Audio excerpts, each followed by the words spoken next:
Here's my game of the day from round 3 of the Tata Steel tournament. Fabiano Caruana with white against Jan-Krzysztof Duda.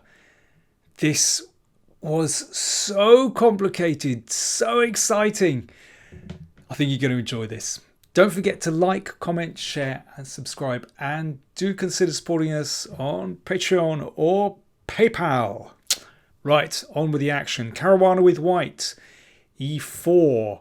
And it's a Petrov from Duda. Now that is quite a daring choice because, of course, Caruana is an expert in this opening with the black pieces. And they've actually done battle in this opening this year. So it's an interesting tussle. In fact, Duda said he didn't expect Caruana to play this, to play e4, but kind of chanced his arm anyway. So you might remember this exact continuation from the World Championship match in 2018 between Carlsen and Caruana. It's this very sharp line, or it can become very sharp, with the kings castled on opposite wings. In fact, Carlsen and Caruana, in one of their games, reached an endgame very quickly that was just a bit dull. But if both players want some action, then it can get really sharp, as in this game. So Rook HE1 was played by Carlsen against Caruana in the World Championship match. And actually, Caruana and Duda had that move as well. But today, Caruana played Rook G1. Now that, according to my database, is a new move. And Caruana played it very quickly. So Duda was obviously on his own from this point, or out of his preparation. And he came up with b5,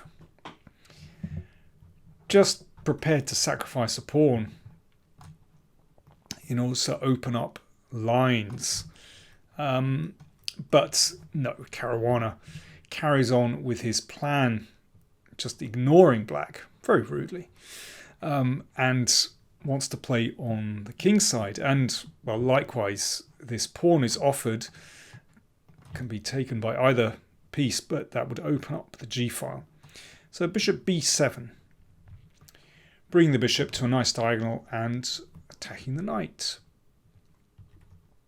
which was defended by the queen. And now c4,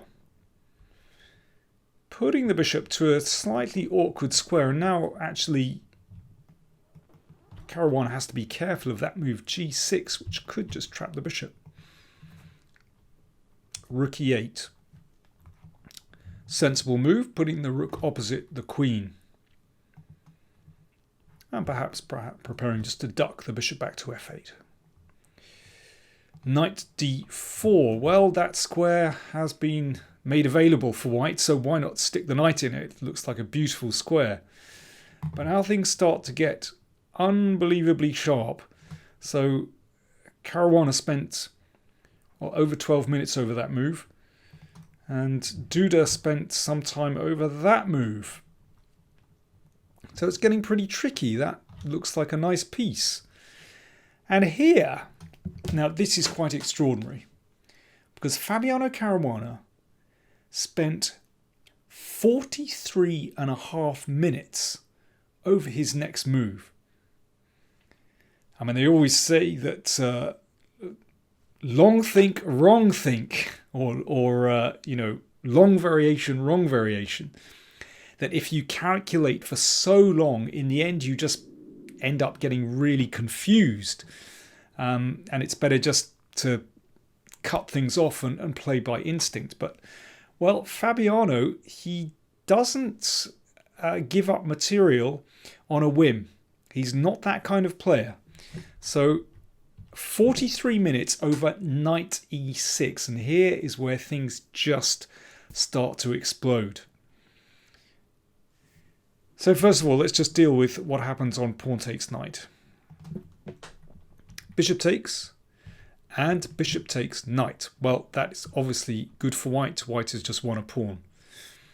So the knight can't be taken. But then again, if the queen moves, which it did, Duda thought for 32 minutes over that move, then, well, there's nothing obvious that white has in this position. And suddenly the queen is threatening a counterattack, and sometimes knight takes pawn as an option, or perhaps b4 as well. And here is another remarkable moment. How does white follow up? Well, Caruana, after 3 minutes, played queen f3. That's obviously the move that he'd anticipated. He anticipated queen a5 and had prepared queen f3. There's another incredible move here. So queen f3 was the move played, but let me just show you this one really quickly. Rook takes knight, giving up the exchange, and then knight takes pawn. So giving up a whole piece and then calmly following up with g5. And the idea is simply to play the bishop to d4, queen to h5, and just to attack the king. And yes, with black's queen basically in Siberia, then this attack has every chance of breaking through. Of course, this is a computer idea, but I wanted to show it to you because it's such a calm way of playing. Give up a whole rook, and it's a kind of slow motion attack, but white's pieces are so well placed. Reminds me of the Velimirovich attack in the Sicilian, a very different variation, but the kind of motifs, similar motifs, with the pawn on g5 and rook on g1 with the queen coming to h5. Anyway, fascinating variation, I think. But Caruana played queen f3. And now, well, black has so many interesting options here. Knight c3 is possible. Queen a2 is possible. Basically, white wants to take here and take on f7. So bishop f6 kind of, well, stops that option, blocks out the queen, and also defends g7. But it's a very provocative move, and Fabiano was duly provoked with g5, pushing the bishop. But then again, bishop takes pawn. So it's getting wild, absolutely wild. Duda is breaking through to white's king, and Caruana is breaking through on the other side of the board, just destroying black's king position. Now, you'd really like to play queen takes f7, but in fact, black's counterattack in that case is strong enough with that bishop covering g7. So Fabiano had prepared g6 check. It's a brilliant move. He'd obviously foreseen this in his 43-minute think, but it is absolutely remarkable. Pawn takes pawn, and now knight g5 check. And here, well, black has to get it right. Get the wrong move, and it's going to be checkmate.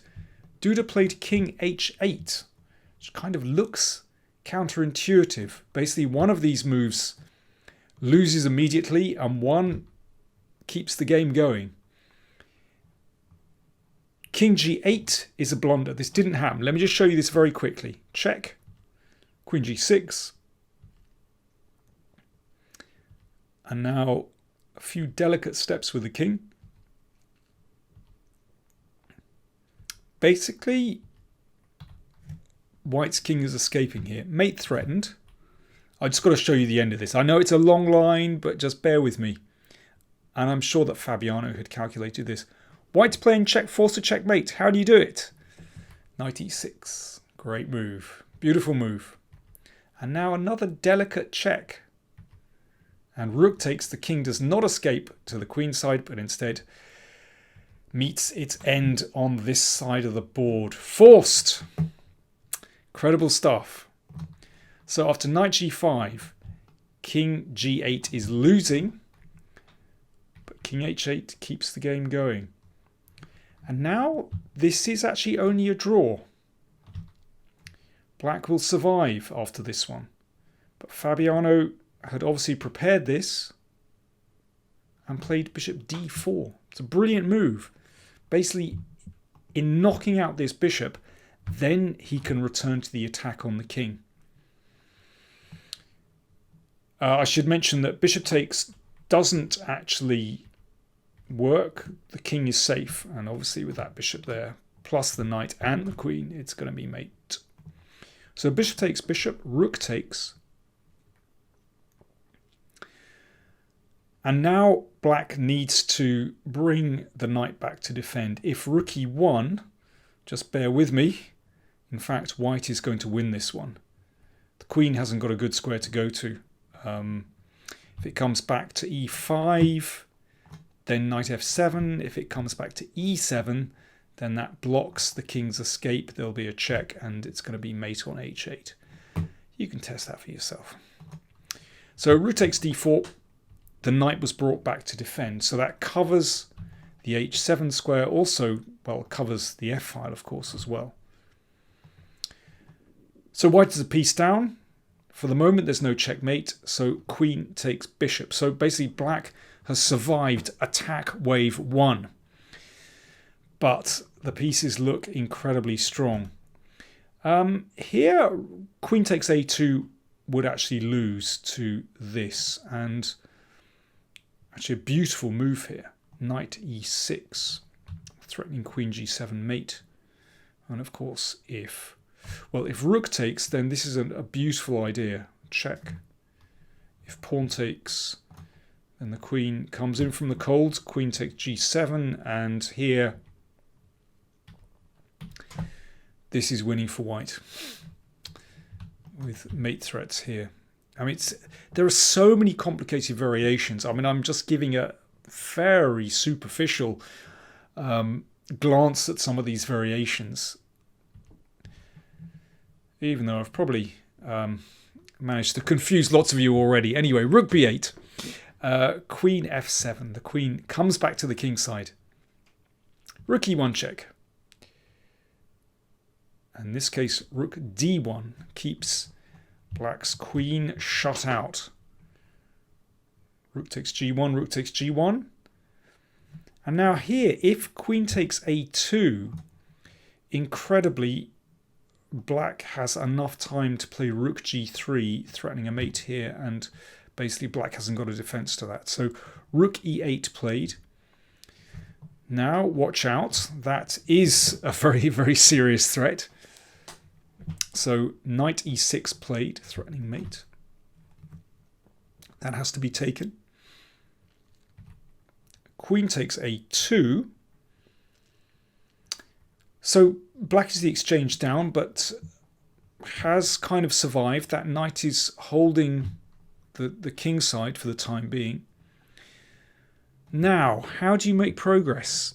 In fact, Caruana is still better here. He still has a good position. My machine thinks that rook takes g6 is possible, but it's still very, very complicated. Both players very short of time now. But Fabiano, after throwing in a couple of checks, to repeat the position to get closer to the time control at move 40. Remember, this is a classical time control. It's 100 minutes plus 30 seconds each time they make a move to get to move 40. So still, well, 8 moves for both sides to get to the time control. And here, well, what's the move?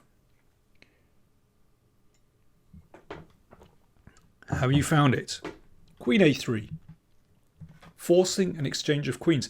Now, at first glance, it seems as though black is fine here. Knight and 2 pawns for a rook. There's material parity. But in fact, the rook should be stronger here than the knight and pawns.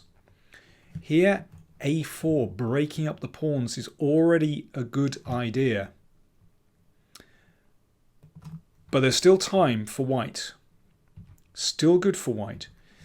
And here, again, a4 is the move, which will break up those pawns. The rook can come in and start taking pawns. I mean, it's still very complicated. in this position after a4. Let's just have a very quick look. In fact, black can swipe some pawns as well.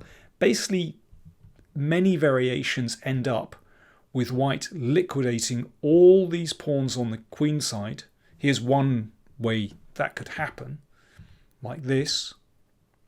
Basically, black can't hold everything. The knight will come back. And although this still looks as though it might be tricky, in fact, the king will come across. And basically, the king and rook will be too much for the king and knight. I mean, that's just one sample line, if that's possible. But Fabiano hesitated. Remember, at this moment, they're down to their final few seconds. They're basically playing on the increment of 30 seconds per move. And here Fabiano, maybe more on instinct than anything else, played the rook to e1. Now I can understand this move. He's preventing the king from coming over to the queen side. The problem is that the king ducked behind the knight. And although it looks very passive, for the moment, of course, white's king cannot cross that line. And now a4, but it's one move too late. Because in this position, rook b1 will be met by king c6, holding the pawns. And although this position is, well, still unpleasant for black, in fact, there is no way through. And there was some liquidation here. Knight d4. And here, even though Fabiano took that pawn on g7, this is actually fine for black because the knight is threatening to check. King moves away and then knight takes pawn. And then white would even have to be careful. So the game actually ended in a draw. King a5. Knight e2, threatening the pawn. I should just mention very, very quickly, if knight d5, then of course that pawn can be protected by the rook. So basically, Duda forced a draw, threatening the pawn. The knight came back, threatening a check. King a5, knight e2. You can see the position is repeating. And here the players agreed to a draw. Wow, what a game. I mean, Caruana calculated so accurately, so well, achieved a winning position. It's like he played, I don't know, 15 only moves in a row, found some incredible ideas, and then right at the end failed to clinch it in this position. Instead of rook e1, a4 should have led to a win. He must be kicking himself. That's the thing with chess, and that's the thing with playing. Players at this really high level, you can't afford to make one mistake. Here he let Duda back in. Incredible. A really extraordinary game. I mean, you could spend so long analysing this one and not really get to the bottom of what was going on. But anyway, Caruana missed a win. Still on 2 out of 3.